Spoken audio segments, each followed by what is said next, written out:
Bonjour tout le monde, dans cette troisième vidéo, on va conclure sur cette bien curieuse saison, qu'est la 6e saison de Black Mirror.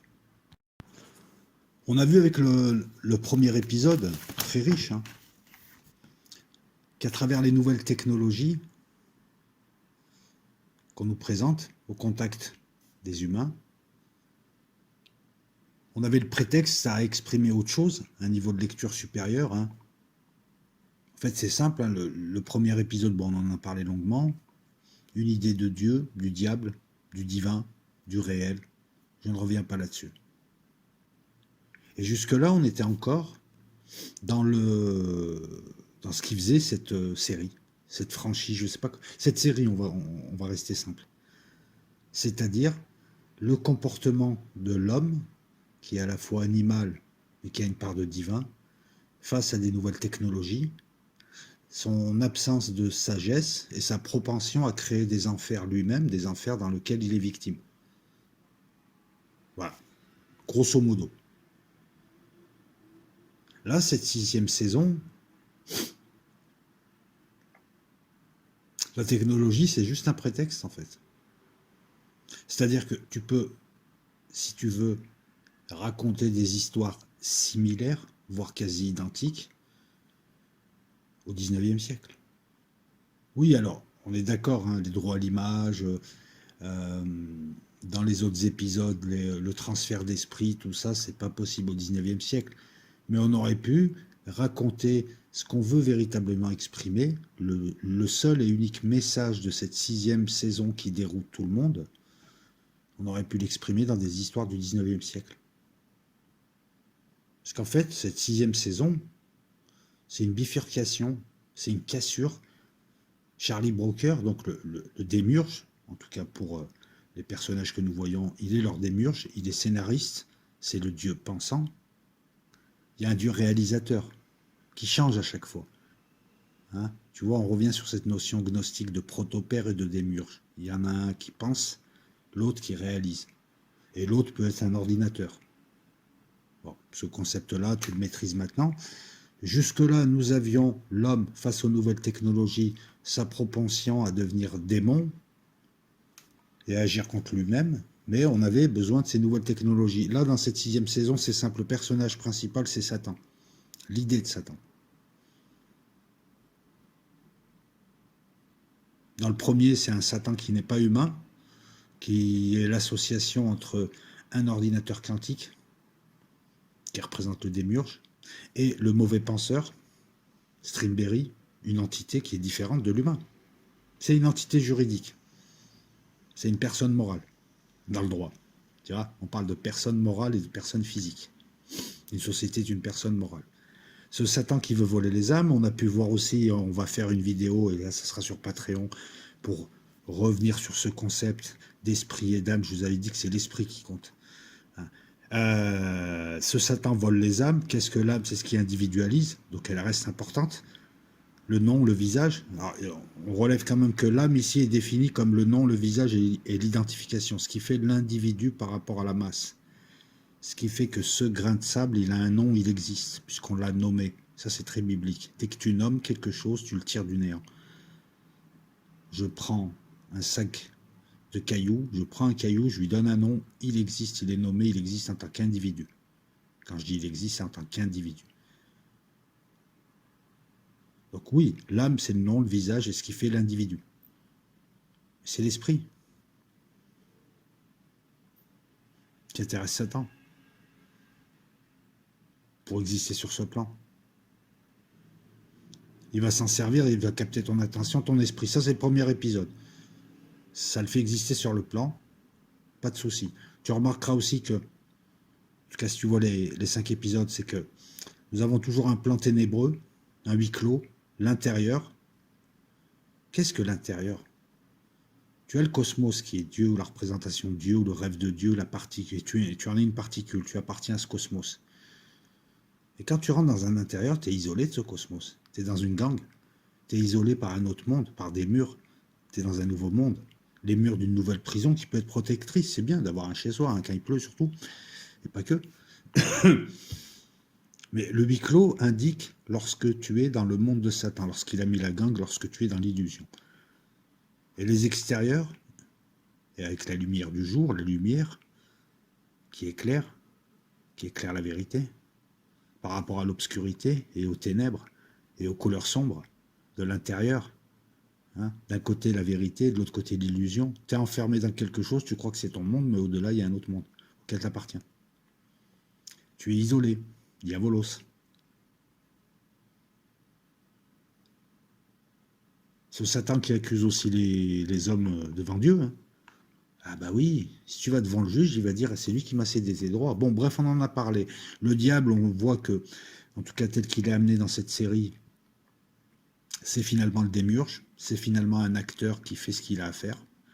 Donc il va diviser le 1 en multitude pour créer l'univers. Tu divises, tu analyses, tu te concentres sur quelque chose. C'est l'utilisation qui en fait quelque chose de malsain ou pas. Ça permet de maintenir l'univers. C'est l'ordinateur quantique qui va diviser chaque élément d'un logiciel. Un logiciel, ça devient un univers, une multitude. Ça aussi, c'est bien d'approcher la notion de diable de cette manière. Il y a division et division. Les divisions cellulaires permettent la vie et permettent un corps supérieur, par exemple. Cette division est utilisée par Satan, à mauvais escient. Et encore une fois, l'idée de Dieu, l'idée de diable, l'idée de Satan, l'idée de Lucifer, toutes ces idées-là, c'est des idées où on voit leurs fruits. On voit des caractéristiques sur notre plan. Ce sont des concepts. En tout cas, c'est comme ça que j'ai envie de les exprimer pour parler de cette série, uniquement. On a vu aussi qu'il y avait des dualités, des pairs. Tu vas retrouver des pairs d'hommes, des pairs de femmes, un homme et une femme, etc. Ou alors du 2+1. Satan vole ton âme et capture ton esprit, et le diable a divisé les corps et a permis la prison, dans le 1. On a vu l'importance de l'esprit, qui est l'unique manifestation de Dieu, qui est l'esprit premier, qui pense le monde. Cet esprit qui permet la connexion avec Dieu. Tu comprends maintenant pourquoi la société, elle t'entraîne dans l'émotionnel, dans la bêtise, vers le bas, vers la colère, plutôt que vers le rationnel, plutôt que vers l'intelligence. Tu as le choix entre te connecter au bas et en haut, au principe du bas, de la terre, du monde de Satan, ou au divin. Tu as les deux. C'est toi qui fais le choix. Tu t'élèves en esprit, ou tu descends dans la chair et tu t'enlises. Cette notion d'esprit est super importante. L'esprit te permet d'exister, d'avoir conscience de toi déjà, et de faire exister les autres. Il est l'action intérieure. L'âme te permet d'exister, aux yeux des autres, de faire en sorte que tu ne sois pas un grain de poussière, mais un individu individualisé, par le nom qui t'est donné, par ton visage, par éventuellement ce que tu fais aussi. C'est marrant, esprit, âme, nouvelle dualité. Satan, diable, dualité. Dieu penseur, Dieu fabricant, dualité. Dans le 1, je reviens dessus, parce que les idées arrivent au fur et à mesure, tu vois, tu déclenches quelque chose et ça ne t'arrive pas forcément à la fin de la vidéo. Dieu se manifeste par une paire. L'esprit, c'est Johanne. L'âme, ça serait soit Selma Hayek, soit Kate Blanchett, soit celle qui incarne. Tu retrouveras aussi une paire d'avocats pour exprimer Dieu. Un homme blanc, une femme noire, le blanc et le noir donnent le gris. Toute la série va tourner autour de Satan. C'est des variations sur un même thème. C'est pas les nouvelles technologies, là, le sujet. C'est Satan. Le concept. Le concept, encore une fois, n'imagine pas un type avec des fourches ou n'imagine pas ces représentations fallacieuses d'une idée et d'un concept. Ce sont que des représentations d'une époque, d'une culture ou de plusieurs cultures. On est d'accord. Nous ne voyons que les caractéristiques. Quelqu'un de satanique, c'est quelqu'un qui fait le mal, qui détruit, qui divise, qui... Voilà. On a un changement de cap dans cette saison, et on est là, au moment où je te parle dans la vidéo, uniquement à l'introduction, hein, que tu puisses un petit peu avoir une idée du plan. Cette saison, dès le 1, mais surtout après le 1, on va s'en rendre compte très vite. On a un changement de cap. Ce ne sont plus les nouvelles technologies qui sont intéressantes, c'est l'idée de Satan. L'homme, c'est Satan et l'homme. Et on a une conclusion très pessimiste de la série. Et comme c'est une série qui a tendance à décrire notre présent, proche futur, la fin pessimiste, avec ce qui se passe actuellement dans le monde, on va y venir dans cette vidéo, a tendance à nous faire frissonner. On va avoir une plongée dans l'horreur qui va finir sur la fin de l'humanité, dans un feu nucléaire, que certains appellent le feu de Dieu. À la fin, il y a le châtiment. Vous êtes tous pourris jusqu'à la moelle, j'efface tout et je recommence. On a la fin de l'humanité. Dans le 1, elle est en cours de remplacement. C'est déjà des larves, les gens. Ils regardent des séries, de la télé-réalité. D'ailleurs, c'est ce que font les gens aujourd'hui. Pour se moquer des autres, on leur met des gens qui jouent le rôle des bêtes, des ingénus, etc. Voilà. Ça, c'est le très grand remplacement, j'ai envie de te dire. On vide de sa substance l'humain pour d'abord en faire une larve et petit à petit ne plus le faire exister. Ne plus avoir besoin de lui. Quand tu as des images de synthèse, il te reste quoi? Il te reste juste à pomper la vie des humains et à choper leur attention pour pouvoir exister en tant que société, en tant que Satan. Le deuxième épisode s'appelle Locke Henry. Si tu veux, chaque épisode, tu vas trouver les 7 péchés capitaux. Dans Locke Henry, on va redescendre très terre à terre. On va aller dans un village, au Bled, en Écosse, dans un village. Il n'y a pas de technologie révolutionnaire. La seule chose dont on parle, c'est du true crime. Tu sais, ces émissions qu'on retrouve pas mal dans les télés anglo-saxonnes où on reconstitue des meurtres. Les gens sont très friands de ça. Le true crime, le vrai crime, true, T-R-U-E. Désolé, j'ai pas l'accent. C'est un genre prisé qui est malsain. C'est l'attrait du malsain, l'attrait de l'idée du mal qui est là et qui tourne. On l'appelle, on va avoir des programmes où il y a l'idée du mal, on entretient le mal, qui a une raison d'être là, puisque c'est nous qui le faisons exister sur ce plan. Et ça devient un cercle vicieux. Et là aussi, Satan, il est en l'homme. Tu vas pas voir Satan caché dans la forêt avec une fourche. Elle est là, l'idée de Satan.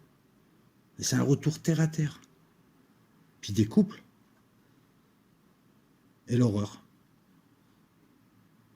Et je te disais tout à l'heure, on a des couples ou des 2+1. Là, il y a un couple qui arrive. Le fils, Félix, vient voir sa mère. 2+1. Comme dans le 3, comme dans le 4, comme dans le 5. On a une paire +1 aussi. C'est pour ça que dans la première vidéo, je t'avais parlé d'arithmétique quantique. 1+1 pouvait donner 0, des gens qui s'annulent, 1+1 pouvait donner 2. Une paire qui n'apporte rien, il n'y a pas de synergie. 1+1 peut donner 3. Une paire avec de la synergie, ça peut être une paire normale avec des enfants, par exemple. Un enfant. Ou une synergie, peu importe ce que représente le 1. On a Félix et sa copine, Black. Oui. Alors là, je comprends pas, parce que ça a aucun sens, en fait, de mettre une nana black et de mettre des couples mixtes. Alors déjà, non, c'est bien les couples mixtes, mais quand ils sont provoqués par eux-mêmes. Pourquoi tu mets un couple mixte quand il n'y a pas lieu? Parce que là, ça apporte rien au fait qu'elle soit black, sa copine. Ça n'apporte rien. T'aurais mis une fille de la ville, c'était pareil. Ça n'apporte rien. Ça, c'est du forçage. Ça aussi, c'est un peu chiant.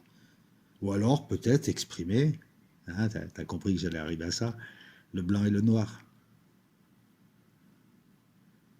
qui deviennent le gris ou qui peuvent devenir l'horreur. Ils viennent au Locke Henry. Félix vient voir sa mère. Le père, il est mort, le père était policier. Il doit tourner un documentaire sur une histoire d'eux. Enfin bon, ce sont des écolos, ils font un peu bobo, ils viennent là avant d'aller tourner leur documentaire. Tel un chef d'orchestre, le scénariste va nous ramener dans la densité.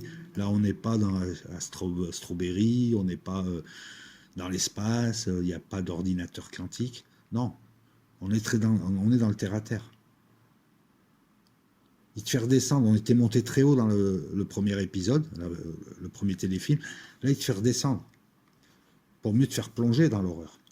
L'horreur des gens ordinaires. Le père est décédé, le père était policier.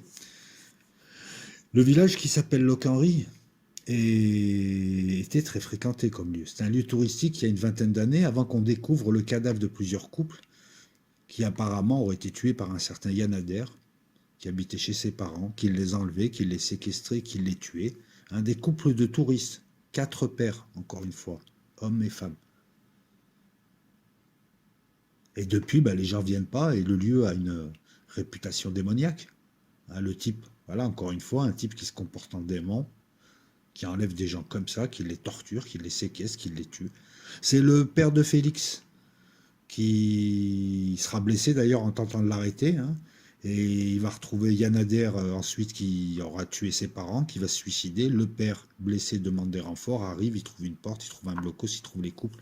C'est le choc. Le père va à l'hôpital. Peu de temps après, il meurt d'un staphylocoque. Récupéré à l'hôpital lorsqu'on a soigné sa blessure. C'est des maladies nosocomiales. Ça n'a aucun intérêt si ce n'est de placer le nom. On apprend tout ça après le passage de Félix et de sa copine dans le pub du village, là où il va retrouver un ami à lui qui lui raconte tout ça.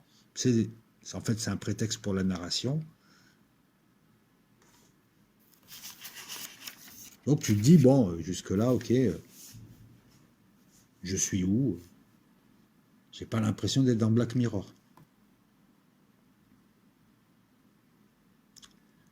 Chez la mère, l'ambiance est un petit peu bizarroïde. La mère est réservée quant à la fille est fébrile, puisqu'elle est face à sa belle-mère. Il y a tout un tas, il y a du mal, il y a des choses, il y a tout un tas de curiosités, mais il y a surtout des cassettes VHS qui sont là exposées au grand public, à tout le monde, sur une série policière, Béranger, je crois qu'elle s'appelle, cette série, la mère la regarde, et elles sont là, donc pour l'instant, tout est normal. Félix et sa copine décident de changer de sujet. Ils décident, finalement, de faire un reportage, non pas sur des œufs de je ne sais quel animal surveillé par un écologiste ou que sais-je. Non, non, ils décident de faire finalement du true crime, une reconstitution des crimes qui ont eu lieu 20 ans avant. Parler d'Yann Adair, parler de tout ça. Son pote qui est au pub, lui, dit que c'est une bonne idée, que ça permettrait peut-être de faire connaître et de donner un nouveau départ au lieu.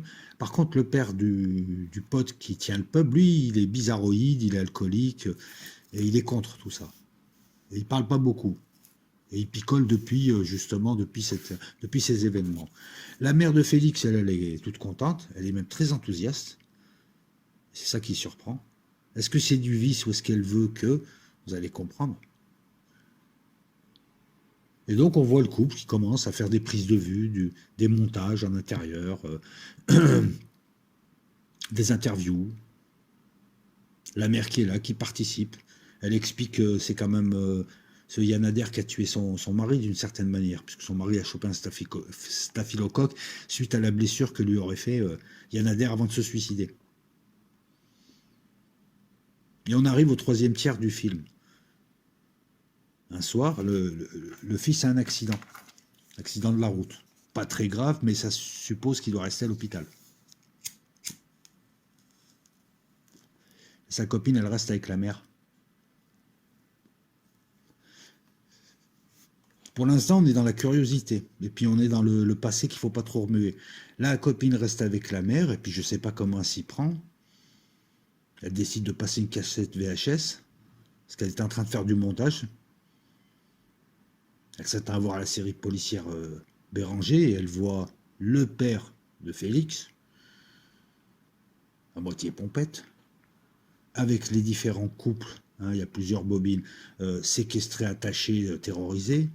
La mère de Félix, qui arrive habillée en infirmière, infirmière film X, hein, qui arrive et qui les fouette. Enfin bon, on est dans une ambiance BDSM, bondage, sadomasochisme, on est dans une ambiance glauque, on est dans la luxure diabolique. Et en fait, c'est les parents de Félix qui les ont enlevés, qui les tuaient. C'est ce que découvre sa copine. Yann Adair, en fait, il a été abattu, mais et le père du barman le savait, mais à tort. Lui et ses parents.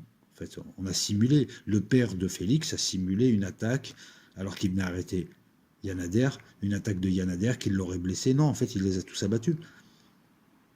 Et la mère, qu'on voyait jusque-là encore, un peu mamie gâteau, d'ailleurs qui fait beaucoup de nourriture, hein, la gourmandise, péché capital, la lubricité, péché capital, hein, les 7 péchés capitaux, la curiosité, l'envie, la jalousie, on va tout retrouver dans cet épisode. La fille est en panique, puis elle a du mal, là. Elle sait que la mère à côté, c'est une psychopathe qui fait du Jackie et Michel. Enfin, il y a 20 ans, elle enlevait des gens pour faire du Jackie et Michel, je te le dis comme ça vite fait, mais... Là, elle est en train de préparer la nourriture, la mère, dans la cuisine. Et puis elle vient la voir, et puis elle sent que ça va pas, et puis la fille elle panique de plus en plus, et puis elle se met à fuir, et puis la mère s'en rend compte, et elle la poursuit. La fille essaye de prendre la voiture, elle peut pas, et puis bref, à la fin la mère dégaine, elle la tue. Elle est en panique, elle se suicide, et elle laisse un message à son fils.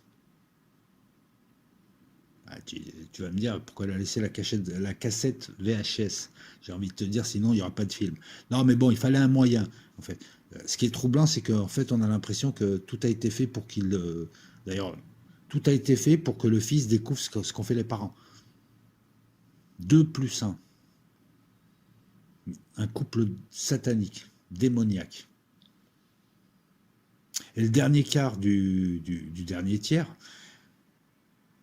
c'est là où l'horreur prend tout son sens. On voit Félix, donc, suite à ces événements, alors je rappelle qu'il a perdu sa copine, que sa mère s'est suicidée, que son père et sa mère étaient des meurtriers, que toute sa réputation est foutue. On parle de droit à l'image, on parle d'âme, on parle de ce qu'il le fait. Félix, il est là, dans un festival, il présente son reportage, il a un prix, il est content, il appelle son pote qui est content. Hein, on voit l'orgueil, on voit l'égoïsme. Il est félicité par son pote qui lui dit que les touristes sont revenus.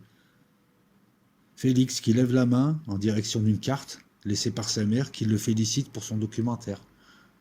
Et tu sais plus quoi trop penser du fils qui a perdu sa copine, qui a quand même perdu ses parents, qui découvre un petit peu. Alors, au départ, tu te dis, toute vérité n'est pas bonne à dire, et avec les nouvelles technologies, on stocke tout, on enregistre tout, il y a des choses qui ne doivent pas ressortir, ça créerait plus de dégâts que d'ordre, et on réparerait rien, au contraire, on casserait. Ensuite, tu dis non, il y a encore d'autres. Et puis, il y a d'autres messages. Hein. Mais il y a ce qu'on appelle. Il y a en fait des humains qui sont devenus. Dont les fruits. Qui sont démoniaques, quelque part. Il n'y a pas besoin là d'en faire des caisses. Et on voit les péchés capitaux, ce qui les emmène. Lui, c'est l'orgueil. La mère et le père, c'est la lubricité. L'avarice et l'appât du gain, c'est son pote au bar qui le félicite alors que je sais pas. Bon, enfin bref, si ça t'arrive pareil, je sais pas, tu boirais pas une coupe de champagne et ton pote il serait pas en train de te féliciter alors que tu as perdu ta copine, tu as perdu ta mère, tu t'aperçois que ton père c'était un malade. Lui, il en a fait un film à son image, l'image qui est plus forte que le réel.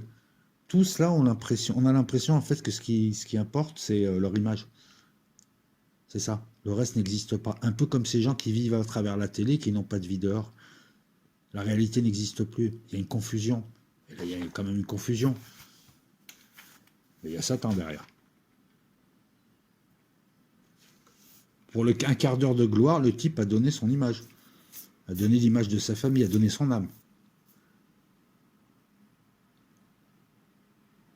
Cette âme qui t'individualise. J'ai envie de dire, mais tu appartiens à qui? On a ici une dérive de l'homme dévoyé qui se dévoie lui-même. Hein. Mais ça aurait pu être un peintre, ça aurait pu être un maçon, ça aurait pu être le peintre Boris dans le portrait de je ne sais plus qui d'Oscar Wilde, là, le portrait de ça va me revenir. Hein. Super livre en plus. Super roman d'Oscar Wilde. Dorian Gray, voilà. On a la curiosité de la fiancée, on a l'appât du gain du pote, on a l'orgueil de Félix, on a la luxure, le meurtre des parents, on a la colère du père du barman, on a la paresse parce que le sujet il est trouvé, on les a tous. En fait, à la fin, tu n'as pas la compréhension, tu as l'amertume de la compréhension. Tu as la mort de l'humanité là. Elle est où l'humanité? Ce qui l'intéresse lui, c'est de devenir célèbre avec ses documentaires. J'ai envie de dire à la con. Les parents, ils ont tout fait pour que leur fils apprenne. En fait, le fils a l'air aussi démoniaque que les parents. T'as l'impression que Satan, là, il s'est dilué. Les 7 péchés capitaux se sont répartis.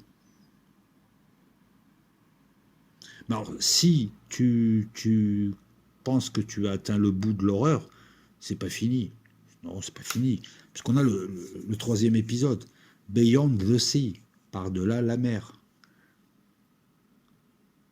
Et là, c'est important de comprendre que l'espace est souvent évoqué comme un nouvel océan à traverser pour atteindre de nouvelles terres. On utilise aussi cette métaphore parce que l'espace, quand tu montes là-haut, ce ne sont que des rayonnements dans du vide, du quasi-vide, avec du silence et des ténèbres. Beyond the Sea, par-delà la mer, moi ça me rappelle aussi par-delà l'homme, le transhumanisme. On va rentrer dans un autre type d'horreur. Hein, une horreur teintée de folie. Là, on va aller au-delà de la mer, mais de la mer de la folie. Parce que là, les deux vont rompre les amarres. On va voir cette fois Satan sous la forme d'un homme, jaloux, fou, destructeur. Et la technologie reste un prétexte, même si là, ça reste un moyen technologique important, parce que ça fait un petit peu le film. Et on a deux très bons acteurs. On a, je vais l'appeler Jesse Pinkman. Je crois qu'il s'appelle, je ne sais plus comment il s'appelle, Robert quelque chose, Jesse Pinkman. Ça te dit quelque chose, Jesse Pinkman, dans Breaking Bad?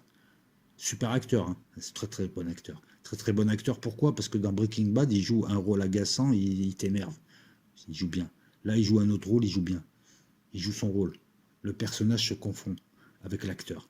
Et on a de l'autre côté, si tu connais Penny Dreadful, excellente série, très très très bonne série, franchement, que j'ai vue et revue, à m'en user les yeux.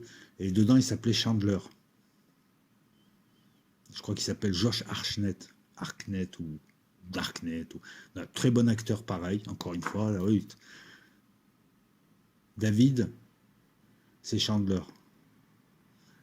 Jesse Pinkman, c'est Cliff, il me semble. La technologie est importante parce que nous avons des gens qui peuvent... Alors, ça démarre en 69. Pourquoi en 69? C'est une réalité alternative. 68-69, c'est l'Odyssée de l'espace, Odyssée, hein, qui fait référence à l'Odyssée tout court, qui est évoqué par, comment il s'appelle, Homère, et qui parle en fait de la dérive d'Ulysse suite à la guerre de Troie, qui va errer en Méditerranée et qui va mettre 10 ans à retrouver Ithaque, son île. Il a retrouvé sa femme, Pénélope, son fils, Télémaque, bref. Normalement, tu devrais connaître quand même ça, c'est une partie de la culture qu'on t'enseigne à l'école, j'espère qu'on te l'enseigne encore, en tout cas l'Odyssée, l'Énéide et l'Iliade. L'Odyssée. Donc je me dis, c'est un rapport avec l'Odyssée de l'espace de Kubrick. David ressemble à Hal. La différence est que Hal ne veut pas que les humains se libèrent et quittent le système solaire qui est une métaphore de leurs conditions et de leur prison. Ils sont maintenus dans un système solaire par Saturne et ils doivent rester là. Voilà, c'est prison. Si tu vas vers les étoiles, tu deviens une étoile. Là, c'est tout l'inverse. 69, c'est aussi les mouvements hippies et le mouvement de Charles Manson. Un mouvement hippie et une secte qui tuait des gens. Je te laisserai aller te documenter sur Charles Manson, c'est très connu. Voilà. Nous avons David et Cliff en 69 dans une réalité alternative. Ce sont deux astronautes, ils sont dans une sorte de station spatiale dont ils assurent la maintenance. Ils doivent rester 6 ans, isolés, seuls, dans le noir et le silence. Ils font de la maintenance. Ça fait 2 ans déjà qu'ils sont ensemble. Pour atténuer la solitude et l'isolement, éviter qu'ils deviennent fous, hein, le diavolos, pour éviter qu'ils s'isolent de l'humanité, ils ont la possibilité de transférer leur esprit dans un corps réceptacle biologiquement électronique, enfin un mélange de bio et d'électronique, un autre corps qui est lui près de leur famille, sur Terre. C'est-à-dire que toute la journée, leur esprit est dans un corps sur Terre, ils sont avec leur famille, et dès qu'il y a besoin, celui qui est resté dans la station appelle l'autre, et le gars revient dès qu'il y a besoin pour faire de la maintenance. Alors, où est le corps qui est dans la station-service? Il est en léthargie. Donc, nous assistons à un transfert d'esprit. Ça, c'est génial, parce que si tu crées un monde où tu peux transférer ton esprit, mon gars, tu deviens le dieu de ce monde. Hein, et puis, si tu crées plein de mondes, tu deviens éternel. Et puis, finalement, ton corps, il appartient au plan, mais ton esprit peut aller partout. C'est ton esprit qui compte, et ton âme. Ça leur permet de vivre avec leur famille sur Terre et puis d'être là et d'être efficace, de ne pas se tomber dans la folie que peut provoquer cet isolement, de pas, ils sont que deux, de ne pas s'affronter, d'avoir quelque chose pour souffler et d'avoir un équilibre. Alors rien que ça, déjà, on peut parler pendant longtemps du transhumanisme, on peut parler de ce que tout ceci peut nous évoquer, les quatre possessions. Bah oui, tu as un corps, tu peux envoyer un esprit sur plusieurs corps. C'est pas ton corps donc qui t'identifie. Mais là, tu verras que c'est mieux. On peut avoir deux esprits dans un même corps, un peu comme dans des cas de schizophrénie ou de possession ou autre, qui pourrait s'expliquer aussi par le fait que tu es un avatar et tu n'es pas toujours manipulé par le bon joueur ou par le même joueur. Un soir, David, il est chez lui. Alors David, il a une femme, deux enfants, il a des goûts assez raffinés, il dessine, c'est quelqu'un qu'on sent cultivé, artiste. Cliff, lui, est beaucoup plus terre à terre. Il a ses qualités aussi, mais il est beaucoup plus, il est taciturne et il vit à l'ancienne. Ils vivent chacun dans des endroits différents. Un jour, David, un soir, il y a quatre hippies d'une secte d'absolutistes moraux qui rentrent chez lui. Et il est là. Enfin, il est dans son réceptacle, c'est-à-dire un corps à son image, certes. Et c'est ça qui est intéressant. Il y a un corps qui a son image. Un corps à son image. Corps et âme restent les mêmes. Qu'est-ce qui change? Qu'est-ce qui fait vivre? L'esprit. Il a deux corps, il a un corps en bas, il a un corps en haut. Et les deux ont un visage, et sont identifiables, et il l'identifie. Mais il y en a deux. L'unicité, la seule unicité, c'est ton esprit. Encore une fois, on en revient à cette notion. L'esprit qui te raccorde à l'esprit principal qui est Dieu, qui est le nous, qui est sur chaque plan, il a un nom différent. Qui te permet de traiter l'information, la pensée, grâce à l'énergie. Et on revient à une trinité.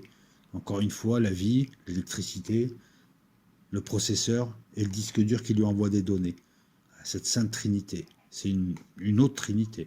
Donc, quatre hippies d'une secte absolutiste qui, eux, n'aiment pas cette technologie qui est toute nouvelle apparemment dans le monde, qui reprochent à David et à sa famille de ne pas respecter les lois naturelles, et ils les tuent. Donc il tue sa famille, ce sont des humains, il tue le corps réceptacle, David se réveille dans la station, il est traumatisé, passe des mois, ils sont arrêtés, ces gens sont arrêtés, et là on fait une relation à Charles Manson et à sa secte qui allait tuer des personnalités célèbres comme ça en Californie. On fait aussi référence à des mouvements qui ont refusé le progrès par peur du progrès, parce que le progrès était incontrôlable, comme les ludistes, par exemple, pendant la première révolution industrielle, qui allaient casser des machines. Éventuellement, nous avons aujourd'hui des mouvements qui commencent à se dire que l'IA et toutes ces technologies raccordées au quantique, parce que l'IA seul, ça va, le quantique seul, ça va, mais l'IA plus le quantique, c'est là où tu vas créer la chose qui va te remplacer. Hein, qui va, elle, provoquer le très grand remplacement. Donc on a Cliff, des mois après. Il n'a plus de lien. Non, on a David, il n'a plus de lien. Il est déboussolé, dans la navette. Son collègue Cliff s'inquiète. Lui, Cliff, il peut aller voir sa famille. L'autre est là, il doit gérer un meurtre horrible. Il s'est vu mourir aussi, il a vu mourir sa famille. Il n'a pas ce fameux lien. Neurolink, bah oui, hein, l'esprit Neurolink, voilà, c'est marrant, hein, ça me vient comme ça et tout. Son collègue Cliff dit, ça ne peut pas durer 4 ans comme ça. Il faut faire quelque chose. Donc il lui propose expérience, il lui dit écoute, je te propose mon lien, tu vas aller dans mon réceptacle, tu vas rejoindre ma famille, tu pourras descendre sur terre, souffler un peu, ça te fera peut-être du bien. L'erreur. C'est marrant parce que là, nous avons Cliff qui va proposer son réceptacle à un autre esprit. Deux esprits dans le même réceptacle à l'image de Cliff. Tu comprends que très vite, après une première descente, David est content, il propose à Cliff pour le remercier et remercier sa femme de faire un tableau de la maison où est la famille de Cliff.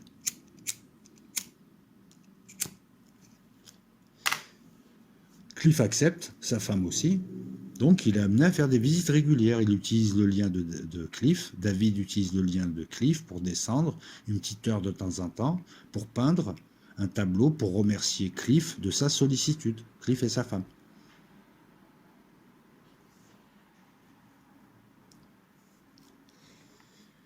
Et c'est là où l'histoire commence à prendre un tour un petit peu, on va dire, bizarroïde. Hein. Et puis, c'est bien parce qu'on va nous tromper. On s'attend à ce qui est... On s'attend en fait. Hein.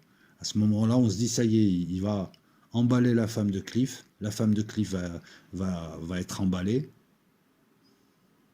Et ils vont tuer le Cliff dans la station. Comme ça, ils seront débarrassés de lui. Ah, moi, je voyais l'histoire gros comme une montagne, parce que je voyais quelque chose de malsain, mais en fait, à force d'y aller, il est dans le corps de Cliff. La femme de Cliff, elle a des problèmes avec son mari. Elle se sent seule, son mari est taciturne, il la néglige, il néglige son enfant. Lorsqu'il redescend, il ne s'occupe pas trop d'eux, enfin, elle n'est pas super. Et là, elle voit son mari, mais il y a quelqu'un d'autre dedans, elle le sait, mais elle finit par l'oublier. Elle voit son mari plus fin, plus sensible. Donc petit à petit, elle se rapproche de lui. Lui est amoureux d'elle. David dans le corps de Cliff. Elle s'appelle Lana. Et elle est troublée. C'est son mari quand même à côté. C'est bien aussi, ça peut donner un angle intéressant d'étude. Mais on a un angle supérieur, celui de Satan. Satan qui a pour nom David, là. Tu vas comprendre pourquoi.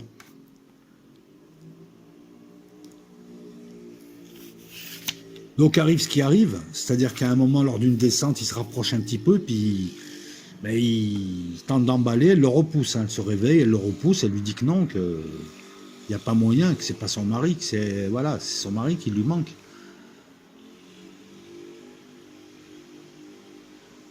Et là, il y a un malaise entre eux. Je te la fais vite ensuite. À force de descendre et de peindre et de remonter, David provoque quand même une angoisse chez Cliff qui commence à sentir quelque chose. Donc à un moment donné, David est en bas, il est en train de peindre, il est sur terre, il est en train de peindre dans le corps réceptacle de Cliff. Cliff est dans la station, il se met à tourner un petit peu, il va regarder dans les affaires de David, il va un petit peu fouiller, et puis il voit des dessins de nus de sa femme. L'autre dessine sa femme à poil. Puis on voit clairement que bon, il a envie d'elle. Là, il se dit, qu'est-ce qui se passe là, qu'est-ce qui se passe? Et donc, il y a explication. Lorsque David remonte, Cliff lui saute dessus, lui met quelques coups, mais l'autre, en fait, il est arrogant, il est orgueilleux, et en gros, il lui explique que sa femme est amoureuse de lui, mais pas de lui, David, mais pas de son mari Cliff, etc. Enfin, il est arrogant, il est sûr de lui, donc l'autre lui dit que non, c'est fini. Tu descends plus. L'autre lui explique que les dessins, il les a fait seulement de tête, et que ceci, cela. Bon, bref, explication. Je te le raconte mal, mais tu vas voir que l'ambiance est mieux. Lorsque tu verras l'épisode, tu comprendras. C'est beaucoup mieux fait. Là, ils sont en conflit, les deux. David est gêné, il propose de s'excuser, il dit laisse-moi descendre, je veux m'excuser auprès de ta femme et tout. En fait, à un moment donné, Cliff comprend qu'il ne faut plus lui donner le lien, il lui donne pas le lien, surtout que Lana ne veut plus le revoir. Parce qu'elle se rend compte que, en fait, il est descendu, il a profité du lien. Après que sa famille soit morte, il est devenu jaloux. J'ai plus rien, toi t'as tout. Voilà ce qu'il dit à l'autre. Il a profité que son ami, puisque c'est un geste d'ami, le laisse venir dans sa famille pour séduire sa femme et tenter de lui prendre. Et lui dire en plus qu'elle tient à lui, alors que c'était pas vrai. Elle était juste troublée. Je veux dire, elle était là, Et comme ça se présente mal pour le David, puisque même Lana lui dit je veux plus te revoir, qu'est-ce que tu fais là? T'as foutu le bordel, c'est quoi cette histoire? T'as profité d'un moment de faiblesse, hein, même s'il ne s'est rien passé. Hein. Bah, un jour, Cliff, qui donc s'est expliqué avec sa femme et comprend que sa femme, qui délaisse sa femme, qu'il ne s'est rien passé avec, entre sa femme et David, un jour, Cliff est appelé, donc il y a le signal, ce fameux signal qui lui dit qu'il faut revenir dans son corps d'origine, dans la station, parce qu'il y a une alerte à l'extérieur, et il est chargé de la maintenance, il quitte sa femme, il remonte, il enlève tout ce qu'il a enlevé, il le confie à David, qui est là, qui reste lui dans la navette, pendant que l'autre va sortir, l'autre met son scaphandre, il sort, il va voir, c'est une fausse alerte, et au moment de revenir, la porte, il n'y a personne derrière la porte, et il est dehors dans l'espace, et il attend que la porte s'ouvre, et il commence à s'affoler, et nous on se dit, bah ça y est, David va le tuer, puis finalement, le David, il revient. Et il ouvre la porte. Tu lui dis, mais pourquoi t'as mis autant de temps? J'étais aux toilettes. Il enlève son scaphandre, Cliff, enfin l'autre lui enlève, et il regarde sur le plateau où il met toutes ses affaires, hein, les clés, tout ce qu'il a dans les poches avant de partir. Il dit, il est où mon lien? David avait le lien, ce qui permettait d'aller dans le corps de l'autre, le corps qui est sur Terre, le corps réceptacle, il l'avait dans la poche. Et là, Cliff, il panique. Il se dit, en fait, tu m'as appelé, tu as simulé une fausse alerte, tu m'as fait sortir, tu n'étais pas là au retour pour m'ouvrir, tu as mis un peu de temps, mais en fait, c'est que tu es descendu sur Terre. Et là, on rentre dans la folie, puisque Cliff descend sur Terre, il arrive chez lui, et il trouve une mare de sang, et on en déduit que David est descendu tuer sa femme et son fils. Il ne pouvait pas avoir sa femme, alors il l'a tué. Il était jaloux de lui, la jalousie, l'orgueil. C'est devenu un monstre. Suite à la mort de sa famille, c'est devenu un monstre. C'est Satan en personne, ce type. Il vient de tuer la famille de l'autre. Et à la fin, on voit Cliff revenir, le David qui le regarde de manière arrogante assis sur une chaise et qui, avec son pied, lui envoie une autre chaise en lui disant « Assieds-toi, on est à égalité maintenant. » Satan qui te tire vers le bas. Tu sais, les mecs qui essaient de détruire ce que tu fais parce qu'ils ne peuvent pas le faire. C'est très satanique, ça. Le gars, il ne peut pas monter, tu sais, alors il te tire vers le bas. Enfin bon, tu connais ce genre de gens. Hein. Mais ça, c'est une des caractéristiques de Satan. Quand on en est là, voilà, tu sais, des mecs jaloux, parce que tu as le droit d'être envieux, d'envier des. Voilà. Mais quand tu es jaloux des gens, tu les aimes pas parce qu'ils ont, toi t'as pas, alors que c'est pas de leur faute. Tu essaies de leur enlever, hein, ce que font beaucoup de gens d'ailleurs. On le voit tous les jours. Cette caractéristique satanique, cette arrogance. Nous avons deux types qui étaient liés à l'humanité, qui étaient humains. Nous en avons un qui n'a plus de lien, qui est devenu inhumain, et qui a entraîné l'autre vers son inhumanité. À la fin, nous avons deux types qui n'ont plus rien, qui sont isolés de la Terre, ils n'ont plus de lien où aller. Ils sont dans une navette spatiale, dans le silence et les ténèbres, et ils foncent vers la nuit. Ils s'éloignent de la Terre, de l'humanité et de la raison, et ils foncent vers les ténèbres et la folie. Folie, l'un a entraîné l'autre dans sa folie. Et le premier, lui-même, est devenu comme ça parce que, voilà, encore une fois, quatre démons ont tué sa famille, lui-même est devenu démon. C'est ça, moi, que je vois dans cet épisode. C'est une nouvelle forme de Satan. Satan que tu ne verras qu'à travers des hommes et des femmes. C'est l'horreur. Ils ont détaché les amarres et ils glissent vers une folie horrible. Dans les ténèbres. Qu'est-ce qui va se passer? Ils vont s'entretuer? Et il en restera un? Ou les deux mourront? Ou vers où ils vont? Ils n'ont plus de lien, ils sont détachés de l'humanité. Ils sont dans la folie, l'horreur de la folie. Le Satan démoniaque qui est à moitié fou et qui tue tout le monde.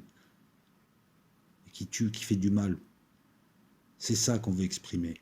C'est quand je te parle de variations sur un même thème. À travers des histoires d'humains. Et si c'est pas assez horrible pour toi, tu vas voir encore le démon sous une nouvelle forme. Dans le 4e épisode, Mazé-D. Avec ce 4e téléfilm, Mazé-D, alors Mazé c'est le nom d'une actrice. Une actrice de série. C'est l'héroïne, enfin l'héroïne. Elle se drogue. Comme beaucoup d'actrices. Un soir, elle se drogue. Mais de la manière dont c'est réalisé, alors là aussi c'est intéressant, le réalisateur, le dieu fabricant, c'est un autre à chaque fois. C'est jamais le même. Le scénariste c'est Charlie Brooker, mais le réalisateur n'est jamais le même. Et là, Mazé-D, cet épisode, ce téléfilm, t'as pas du tout l'impression d'être dans la série Black Mirror. T'es ailleurs, là. Là, on va avoir du gore, on va avoir du sang et du démoniaque. Et encore une fois, à travers les humains. Donc, on a cette actrice qui, un soir, sans qu'on comprenne pourquoi, se drogue. Mais tout de suite, de la manière dont c'est réalisé, c'est super bien réalisé. Ça fait démoniaque de la manière dont elle se... On a l'impression en fait qu'elle ne contrôle pas et qu'elle a été choisie, qu'on a voulu qu'elle fasse ça pour ensuite se couper. Elle va se couper. Elle va d'abord boire, ensuite se droguer avec un champignon hallucinogène. Donc confusion, réalité, ce qu'elle voit. Elle se coupe, le sang, le pacte de sang. Et on la retrouve à rouler à fond dans sa voiture, enfin à rouler dans sa voiture, dans la nuit, il pleut, il fait sombre. Donc là, elle est en extérieur. Et c'est tout comme si elle était à l'intérieur. Et on entend un choc. Et ensuite, on n'en sait pas plus. Et cette scène va revenir systématiquement plusieurs fois, et à chaque fois, on en apprend un peu plus. Jusqu'à apprendre qu'en fait, pour te la faire rapide, donc, elle est attirée d'une certaine manière par quelque chose en esprit qui fait une sorte de pacte avec elle sans qu'elle le demande finalement. Mais on a tous les éléments du pacte. L'altération de la volonté par dol, par manipulation, la signature avec le sang qui représente aussi l'individualisation d'une certaine manière, et ce démon qui ressemble à un loup-garou mais qu'on nomme démon, qui finalement va la posséder.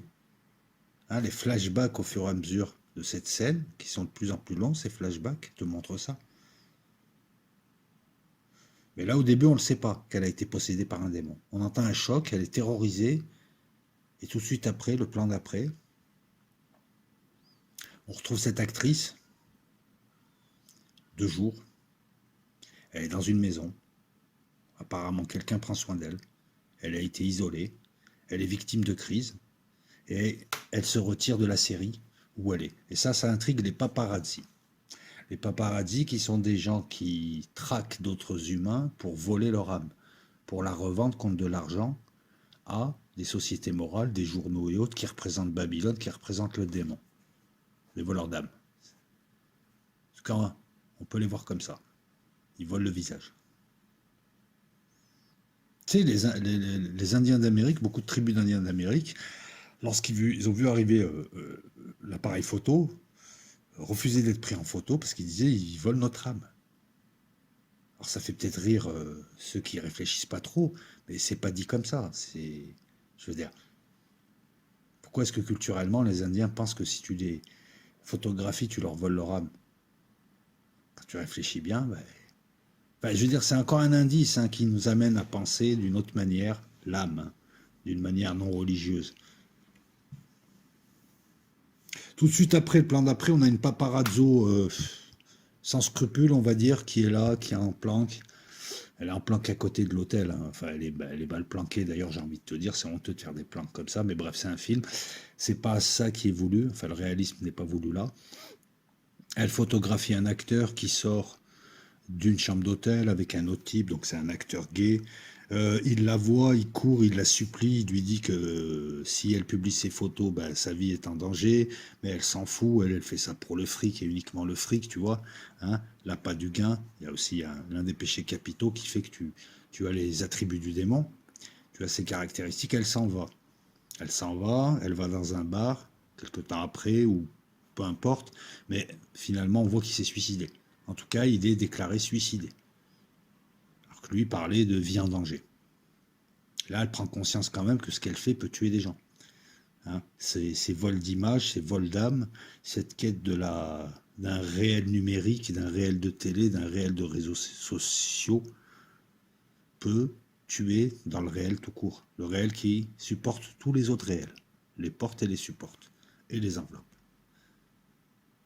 On a Mamoun aussi. Mamoun qui est l'une des caractéristiques du démon, de Satan, l'argent. Mamoun, c'est l'égrégore de l'argent. Toujours plus d'argent. Comme tu as, comment il s'appelle, Moloch, qui est lui l'égrégore, mais il représente toujours le même concept maléfique, l'égrégore du dévoreur d'enfants, du dévoreur d'innocence, du dévoreur d'énergie vitale. Donc dès que les paparazzi apprennent que Mazé, une actrice d'une série en vogue, s'est retirée d'un coup d'une série, ils entament la chasse. Ils se disent, il y a des belles photos à prendre. Apparemment, elle aurait fait une overdose. Apparemment, elle serait droguée. Apparemment, ceci, apparemment, cela. Ils se mettent à la traquer, tous. Nous avons une fille victime, en détresse, qui est poursuivie par des gens, sans scrupules, qui ne cherchent qu'à voler son âme, voler son intimité, pour faire de l'argent et alimenter un égrégore plus grand qui est le nouvel ordre mondial, qui est Babylone, qui est cette société de antéchrist où les gens sont tellement cons qu'en fait ils sont à la fois victimes et bourreaux, parce que les paparazzi en tant qu'êtres humains sont aussi victimes. L'appât du gain, on a On a des paparazzi, pardon, démons. Et on a cette paparazzo, c'est le singulier de paparazzi, qui avait décidé, suite au suicide de l'acteur gay, elle avait décidé d'arrêter, mais comme elle a besoin d'argent, elle décide de participer à cette chasse. Bref, à la fin, ils retrouvent la fille dans une clinique, elle a été isolée, ils sont 4 paparazzos, dont la fille, 4 paparazzi, pardon, dans la fille, un type qui la rejoint, 2 autres qui sont plus vicieux qu'eux et qui avaient mis une balise sur la moto de celui qui la rejoint de manière à le pister, à savoir où elle était. Bref, ils sont 4. Aucune empathie, aucune mansuétude. Pour eux, c'est juste une star droguée qu'il faut prendre en photo parce que ces photos vont coûter plusieurs milliers vont leur permettre de gagner plusieurs milliers de dollars. On a vraiment, voilà, on a des crapules. C'est plus des hommes là, c'est des voleurs d'âmes pour faire de l'argent et entretenir un système diabolique. Satan à travers les humains. C'est toujours une réalisation noire du film. Je veux dire angoissante. Donc il la retrouve dans cette clinique. Le problème, donc il pénètre dans la clinique et il retrouve sa chambre. Il rentre, elle est là, elle est à moitié possédée. On le sait maintenant et de toute manière on va le savoir. Elle leur dit aidez-moi. Tout ce qu'ils savent faire, c'est la mitrailler de photos. La fille fait pareil, alors qu'elle est en détresse. Eux, ils sont sans scrupules. Inhumains. Ils sont inhumains. En fait, elle est possédée donc par un démon, elle les supplie de les aider, il continue à la photographier, le démon qui est en elle sort, il fait un carnage, il s'évade de la clinique, il fait un carnage dans la petite bourgade à côté, il n'y a que la paparazzo, la fille, qui arrive à s'en sortir en tuant la bête qui est sortie de la fille, elle rejoint la fille qui est sur le lit, qui lui tend une arme et qui lui dit « tuez-moi, libérez-moi ». En fait, la bête, entre-temps, est revenue et s'est retransformée en fille. Elle est possédée, elle est victime. Elle est là, elle te dit tuez-moi. Elle préfère mourir plutôt que rester un danger pour les autres humains. Elle est encore dans l'empathie, elle est encore dans l'humanité, cette fille, mais alors qu'elle est possédée. De l'autre côté, la paparazzo lui rend l'arme en lui disant rien du tout, mais de la manière dont elle lui tend le geste, c'est suicide-toi, je vais te prendre en photo. Comme ça, j'aurai une photo qui va me rapporter beaucoup d'argent. Et donc, ça s'arrête au moment où on sent que la fille va se tuer pour éviter d'être un danger pour les autres, donc elle est hédoniste. Et de l'autre côté, nous avons une égoïste, et c'est encore une paire, une égoïste qui cherche juste à voler un instant, à voler une âme pour faire de l'argent. Où est le démon? À l'intérieur de la victime ou celui qui prend la photo?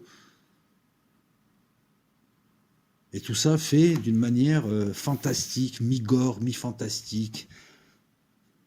Là, on n'est plus dans l'USS Callister, on n'est plus dans Junipero, on est dans quelque chose qui est assez bizarre, qui ne ressemble pas à la série. Là, il n'y a pas d'ordinateur pour propager le mal. Les humains le propagent seuls, ce mal, par la cupidité. Aujourd'hui, on peut le voir même sur YouTube, des gens qui se noient ou des gens qui sont en détresse et des gens à côté qui, au lieu de leur porter assistance, les filment pour mettre ça sur les réseaux sociaux. On le vit, ça, on l'a déjà vu. On le voit même encore. Des types qui tapent un type et d'autres types qui les filment. Au lieu d'essayer d'arrêter ça et de se dire que bon, tout le monde pourrait être à la place du type qui se fait taper dessus. Cette inhumanité, ce n'est plus de l'humanité, tu n'es plus humain. Tu n'as plus des sentiments nobles. Tu as des sentiments malsains. Là, face à l'horreur, la paparazzo veut juste sa photo. La photo où l'autre presse sur la détente, c'est tout ce qui l'intéresse. Les 4 paparazzo, au début, enfin quand ils arrivent sur le lieu, elle est là, elle les supplie de l'aider. Tout ce qui les intéresse, c'est de se mettre en ligne et de prendre des photos, des dizaines de photos, et ça crépite et ça crépite. On en est même à apprécier ce démon, parce qu'elle se transforme en démon, qui les déchiquette. Le démon paraît plus humain dans sa réaction que les démons, les petits démons paparazzi.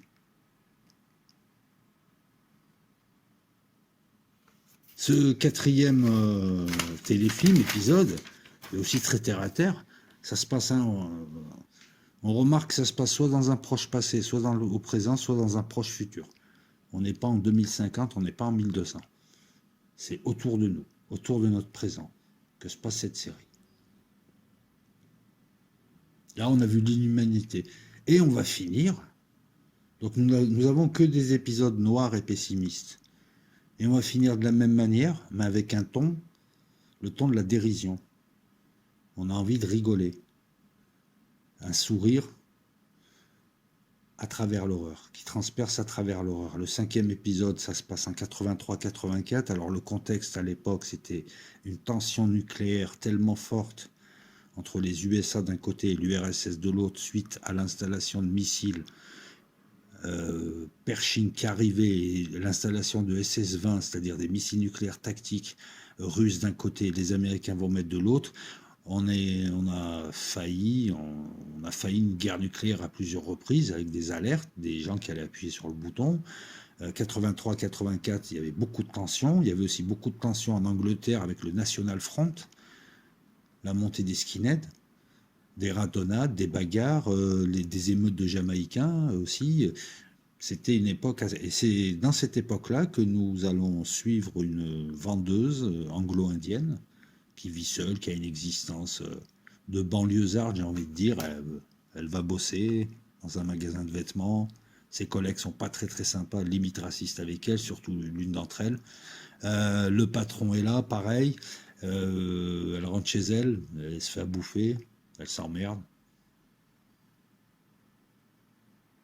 Un soir, elle regarde les Boney M, hein, c'est un vieux groupe, et le chanteur, un grand black, est habillé de blanc, et il est habillé avec une sorte de blouson. Alors, c'est les années 70, et même les années 80, certaines stars androgynes, tu sais pas, elles sont habillées, regarde Kool and the Gang, comment ils sont habillés avec des vêtements de meufs, enfin bref, un mélange des genres assez improbable. Bon, ils faisaient de la bonne musique. Là, les Boney M, donc le gars, en fait, il y a le blanc et noir, c'est un démon, enfin pas lui, hein, mais tu vas voir. Mais habillé avec des ailes d'ange. Ange ou démon. Là aussi, il y a la confusion. À croire que c'est la même chose, mais qu'il suffit juste de changer de polarité, ça devient démon, ça devient ange. Donc c'est le même corps. Donc, elle voit les Boney M chanter dans ce qui à l'époque ne s'appelait pas encore un clip. Et le lendemain, bref, pour te la faire rapide, les collègues bien britanniques de cette vendeuse indienne se plaignent que sa cuisine laisserait des odeurs, ses repas, bon, des odeurs d'épices, bon, apparemment, enfin, je sais pas, bon, bref. Donc, on lui propose d'aller manger en sous-sol parce que, pour pas indisposer ses collègues. Donc, elle est obéissante, elle garde tout en elle, elle subit les vexations, elle subit tout ce qui peut lui arriver dans la journée. Bref, elle subit, elle a une tête de victime, elle descend. Et c'est là où, à un moment donné, elle est attirée dans le sous-sol, hein, là où travaillait le premier propriétaire, on lui dit, du magasin. Elle est attirée, il y a un secrétaire, une sorte de bureau, et elle est attirée par un tiroir. Elle ouvre le tiroir, il y a une sorte de domino qui lui parle. Elle tourne le domino, c'est pas un domino, c'est une rune. Il y a une rune, une inscription runique. Un démon qui l'a attiré en esprit. Encore une fois, il t'attire. Hein. Pourquoi le pacte il est bidon? Parce que dès le début, ils sont rentrés dans ton esprit, ils t'ont amené dans certaines dispositions. Bref, tu n'avais déjà pas de libre arbitre et à la fin, ils t'en fument. Voilà. C'est pas elle qui a décidé d'ouvrir. C'est les circonstances ont fait qu'on l'a ramené vers. On l'a attiré. On disait, ah ben c'est elle qui a voulu. Ouais, c'est toi qui as attiré, c'est toi qui as posé la toile d'araignée et tu savais qu'à un moment donné, de toute façon, la personne allait se prendre dans les filets. C'était mathématique. Et à partir de là, donc elle prend le domino rune, elle le met dans la poche, elle se coupe aussi, donc il y a du sang qui tombe sur la rune. Hein, ça symbolise le pacte, qu'elle n'a pas voulu d'ailleurs. Hein. Voilà, elle se coupe juste. Bref. Et à partir de là, on va partir dans un truc complètement taré. C'est un démon. il lui apparaît chez elle et il prend la forme du chanteur des Bonnet M en lui disant que c'était la forme qu'elle souhaitait. Parce que s'il apparaissait sous sa forme initiale avec des cornes, des machins, elle allait prendre peur. Elle est incrédule, elle panique et il lui dit c'est simple, voilà, moi je suis un démon en initiation, tu dois en 24 heures tuer 3 personnes pour moi. Sinon je vais me retrouver dans le monde de la non-existence, puisque j'aurais raté mon initiation, et pour l'infinité des temps, donc je serai dans le monde de la non-existence tout seul, isolé. Et vous aurez un apocalypse nucléaire, si tu foires. Donc elle est incrédule. Petit à petit, on est dans une petite ville britannique, elle tue 3 personnes, mais il y a une personne qui n'est pas comptée, elle a de plus en plus de mal, elle est tuée au marteau, bref, je laisse voir. La troisième personne n'est pas comptée. Il y a un policier britannique. Alors on a dans la série des gens qui jouent les racistes de l'époque et d'autres gens qui aussi sont là et montrent des Britanniques humains et sympas. C'est pas binaire, c'est pas la gentille indienne contre les méchants. Non, on montre un contexte là. C'est pas une série, c'est pas woke sur ce coup-là. On montre un contexte où effectivement il y avait une grosse montée de racisme à l'époque. J'ai connu cette période. Hein. J'avais 13-14 ans. Hein. Voilà. Mais voilà, c'est pas les méchants britanniques. D'accord, on va pas politiser. Là, on parle de cinéma. Le contexte était réel et il fallait ça encore une fois pour l'intrigue. Donc l'un des policiers, beaucoup plus humain, lui, la piste, c'est qu'elle tue, l'arrête. Elle n'a pas pu finalement tuer 3 personnes, puisqu'il y en a une qui n'est pas comptée. Donc à la fin, ils sont dans le commissariat. Le démon qui se fait appeler Gab a disparu. Il réapparaît à ce moment-là. Et c'est simple. L'humanité, le commissariat, l'Angleterre, tout ce que nous voyons est au bord de l'apocalypse nucléaire. À minuit, tout le monde la regarde en lui disant bah, tu vois bien que tu es folle en fait. Ils la prennent en pitié. Il n'y a pas de démon, il n'y a pas d'apocalypse. 15 secondes après, on voit arriver les premiers missiles nucléaires. On voit, dans ce 5e et dernier épisode de la série, la vendeuse partir en tenant la main à un démon dans le monde de la non-existence, donc remonter dans le néant, et le reste de l'humanité disparaître, se détruire à coup de missile nucléaire, peu importe qui a commencé. Cette série qui démarre avec un homme larve vidé de sa substance par Satan qui finalement est en train de tuer l'humanité pour exister, même s'il a encore besoin de certains esprits qu'il maintient. Petit à petit, on voit cette humanité horrible monter en horreur pour à la fin disparaître totalement. C'est une fin très pessimiste. Aujourd'hui, on n'est pas loin d'une guerre nucléaire, même si certains ne comprennent toujours pas, qui peut très très vite arriver à des tensions de type comme on a connu en 83, de type on n'est pas loin d'appuyer sur le bouton, de type alerte nucléaire stratégique partout. Qu'a voulu nous dire Charlie Brooker dans cette 6e saison? Alors il faut se rappeler un truc, c'est que Charlie Brooker avait déjà dit à la fin de la 5e saison qu'il n'avait plus grand chose à dire.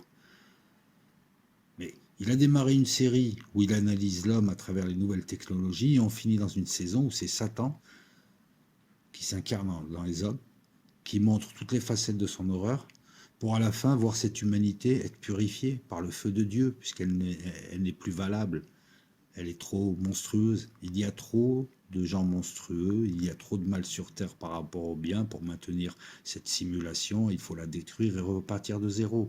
Il faut purifier. Le feu nucléaire de la fin, c'est Sodome et Gomorrhe, c'est Dieu qui est fâché. Et la seule qui puisse partir, puisqu'on peut faire un parallèle avec Gab, qui est un démon rigolo, hein. Mais ça reste un démon. La seule qui va partir ailleurs et qui va être donc sauvée, ça va être, je ne sais plus comment elle s'appelle, enfin, cette vendeuse, qui partira d'ailleurs habillée de rouge, souriant, en couple, avec le démon, elle lui tient la main. L'humanité va disparaître, ce plan va disparaître, et elle repart. C'est la seule sauvée, c'est la seule élue finalement. Il y a aussi ça derrière. On peut toujours faire un parallèle avec les textes religieux. Donc cette saison, si elle intrigue, si certains disent elle est pourrie, on ne comprend pas, c'est parce que le niveau de lecture, il est autre. Déjà, il est d'un cran supérieur à ce qu'on a pu voir précédemment, et on assiste à une totale bifurcation. C'est comme si le gars, pendant 5 saisons, il a travaillé sur un thème et il s'est rendu compte que derrière ce thème, il y avait un thème unique qui était Satan, le mal. Le mal. sous toutes ses formes. Le concept de Satan, encore une fois, pas le concept d'un corps nu avec une fourche, le concept de mal qui peut être en chaque humain dans leurs actions et qui peut rendre le monde horrible. Parce que là, systématiquement, nous voyons des humains qui agissent mal. Par contre, nous voyons des victimes qui se retrouvent dans des pactes qu'elles n'ont pas demandé, avec du sang. On voit du sang dans Mazédé, on voit du sang dans le 5e épisode d'Aemon 79, on voit le sang et une mare de sang dans Beyond the Sea, on voit le sang dans Lock Henry, ça revient, le sang qui est aussi l'ADN de l'homme et qui coule, là, qui disparaît. C'est la fin de l'humanité, sous toutes ses formes, l'humanité que nous avons connue. Et si on poursuit, c'est la fin tout court. Et derrière ces nouvelles technologies, il y a le principe du mal qui est en nous, qu'on a laissé venir. C'est une fin pessimiste et c'est un jugement sur l'humain. Voilà pourquoi cette série a plus de profondeur qu'on ne le pense, et je pense qu'il y a encore beaucoup de choses à découvrir, beaucoup de choses à recenser et ensuite à synthétiser. Mais il est curieux quand même, voilà, cette bifurcation ne s'explique pas par seulement l'assèchement de la créativité de Charlie Brooker, parce qu'il aurait pu repartir sur du tout technologique. Là, par exemple, le lien, déjà, il y a très peu, à part le 1 et le 3 avec le transfert d'esprit, les autres ne supposent pas une technologie spécifique, les autres récits. Dans le 3, il y a la technologie du transfert d'esprit qui permettrait de faire des romans entiers et qui est utilisée juste pour permettre la narration d'une autre histoire. Satan orgueilleux, Satan destructeur, Satan jaloux, Satan envieur, qui est en un humain qui a tout perdu et qui veut que son collègue qui a essayé de l'aider perde tout aussi pour être à son niveau de folie, son niveau d'horreur. Voilà, je pense avoir fait le tour un petit peu de cette saison. Donc si vous avez envie de laisser un commentaire pour me dire que ça vous plaît, ben on poursuivra. Alors je le dis à chaque fois, hein, mais ça sera sur Ozymandias, on poursuivra avec d'autres séries, d'autres films, essayer de faire des analyses régulières. C'est intéressant, c'est un bon exercice, hein, déjà, parce qu'il y a plusieurs manières, encore une fois, même Netflix est dual, il y a plusieurs manières de se divertir, il y a des manières intelligentes, il y a plusieurs manières de voir des films, il y a plusieurs manières, si tu veux, de participer à une œuvre.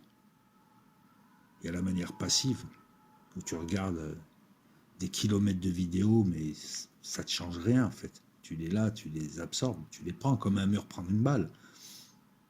Et il y a la manière active, je fais le tennis. Je ne suis pas un mur, j'ai une raquette et je joue contre toi, et c'est beaucoup mieux, c'est plus intéressant. La manière active, c'est aussi te dire que tu peux t'amuser, mais en même temps faire jouer tes méninges. Puisque là, à travers ces analyses, on a la connexion entre l'intelligence, les principes de raisonnement, et la culture générale. Si tu n'as pas un bagage culturel intéressant, suffisant, tu peux pas. Voilà, si tu ne connais pas l'eschatologie, si tu ne connais pas le religieux, si tu ne lis pas, c'est un bon exercice pour ça, pour aller chercher un petit peu à travers tous les concepts, outils qu'on t'a donnés, eh ben tu bricoles. Tu n'es pas passif, tu es actif dans ton divertissement. Ça aussi, encore une fois, il vaut mieux jouer au foot que regarder des gens jouer au foot. Ah, ça, voilà. D'un côté, il y a toujours du foot, hein, mais d'un côté, tu es actif, de l'autre côté, tu es passif. Ça te permet quand même, voilà, et toujours en te divertissant,